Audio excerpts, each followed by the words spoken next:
Hello students, let us discuss question number 15 of SC Verma on topic simple harmonic motion. The question is, the block of mass m1 is fastened to the spring and the block of mass m2 is placed against it. First part is, find the compression of the spring in equilibrium position. Second part is, the blocks are pushed a further distance twice of m1 plus m2 g sin theta over k against the spring and released. Find the position where the two blocks separate.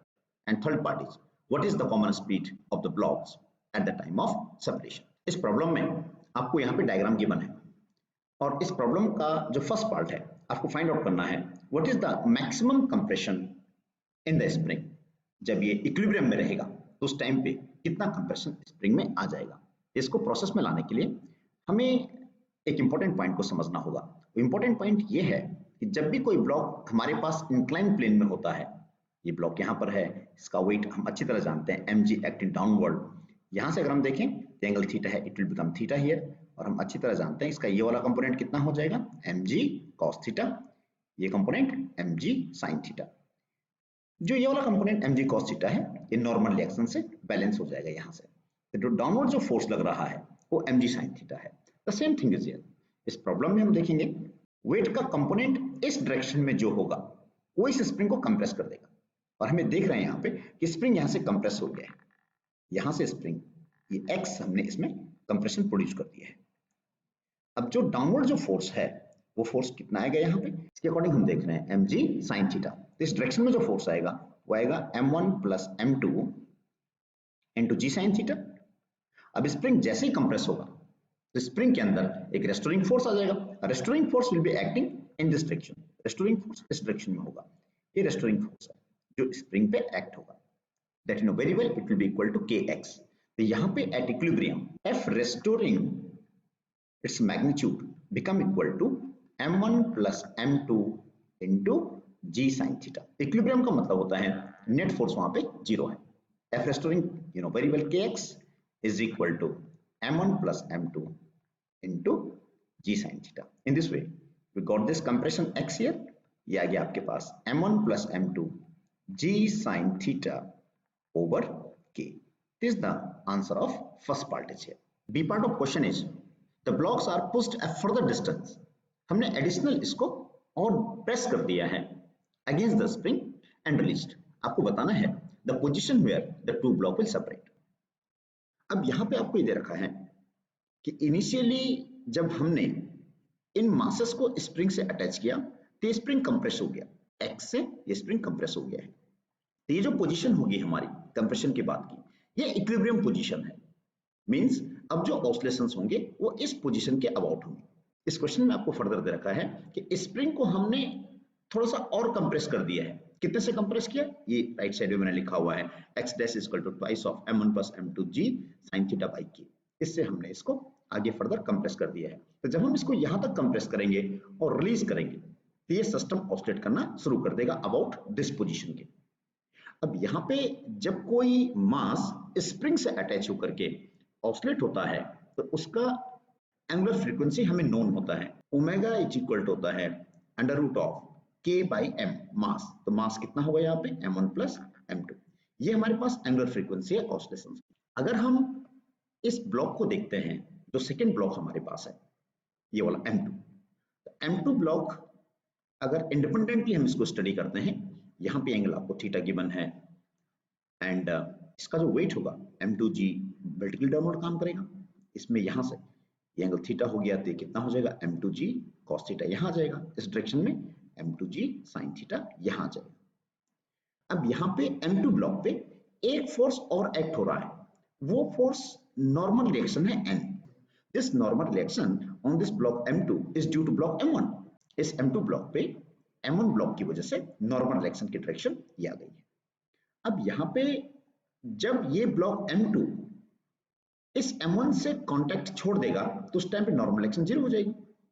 तो आप इस बात को समझ सकते हैं कि उस टाइम पे जो फोर्स एक्ट होगा m2 पे कितना होगा m2g sin थीटा होगा. तो उस टाइम पे अगर फोर्स इस पे m2g sin थीटा एक्ट हो रहा है m2g sin थीटा, इसका एक्सेलरेशन कितना हो जाएगा मास इनटू एक्सेलरेशन.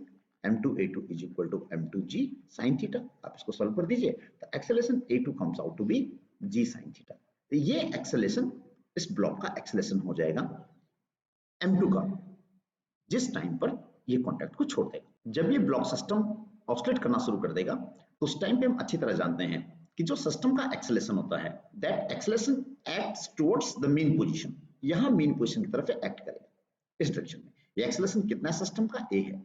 तो सिस्टम का एक्सेलरेशन a हम अच्छी तरह जानते हैं एसएचएम में, a for the system SHM we know very well is equal to omega square x।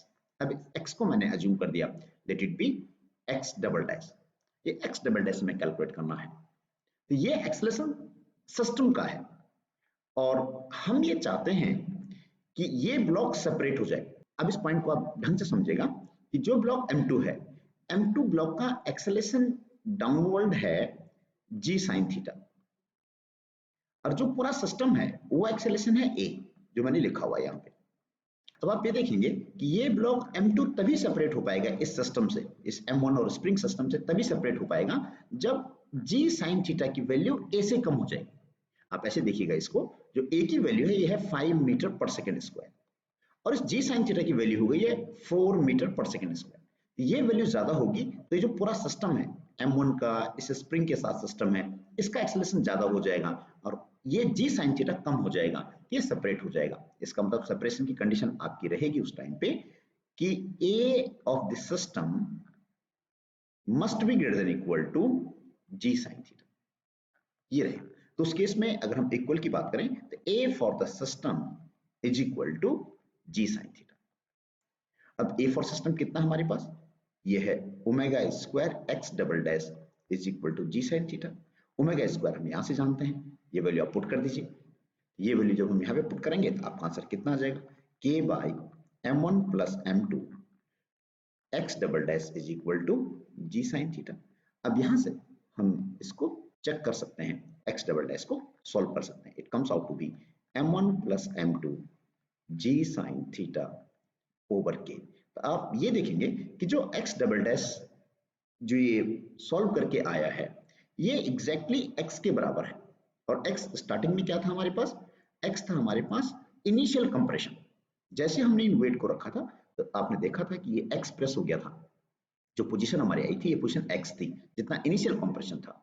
इसका मतलब ये हुआ कि जो ब्लॉक m2 है जब स्प्रिंग नेचुरल लेंथ पे रहेगा वहां पे कांटेक्ट को छोड़ देगा। अब यहाँ पे सी पार्ट के लिए आपको स्टार्टिंग में गिवन है कि जो आपने इसको कंप्रेस किया है ब्लॉक को, वो कंप्रेशन आपने इसको दिया था twice of m1 plus m2 into g sin theta upon के, और जो इसका नेचुरल कंप्रेशन स्प्रिंग के अंदर आया था वो था हमारे पास x is equal to m1 plus m2 g sin theta by k. ये हमने सॉल्व कर दिया था। तो जब हम इसको फर्दर जितना इसको कंप्रेस करेंगे नेचुरल पोजीशन से, जो हमारे पास नेचुरल पोजीशन है स्प्रिंग की, ये हमारे पास नेचुरल पोजीशन है x इक्वल टू 0 यहाँ पर है। अब आपने यहाँ से ये नेचुरल पोजीशन हमने अज्यूम कर दी है, तो यहाँ से आपने इसको फर्दर यहाँ तक प्रेस कर दिया है। तो जब आपने इसको यहाँ तक प्रेस किया है तो ये जो आपके पास x डैश है ये इसका एम्पलीट्यूड हो जाएगा। ये एम्पलीट्यूड किसके बराबर होगा आप यहाँ से समझ सकते हैं, this one automatically become equal to amplitude। और जो आपके पास इनिशियल कंप्रेशन आया है वो कितना हो जाएगा? x इज इक्वल टू, आप देख सकते हैं x इक्वल टू कितना आ जाएगा? बस a/2 आ जाएगा। तो इस पोजीशन पे जो वेलोसिटी होगी एसएचएम की वो कितनी हो जाएगी? वेलोसिटी हम अच्छी तरह जानते हैं, omega under root of a square minus x square.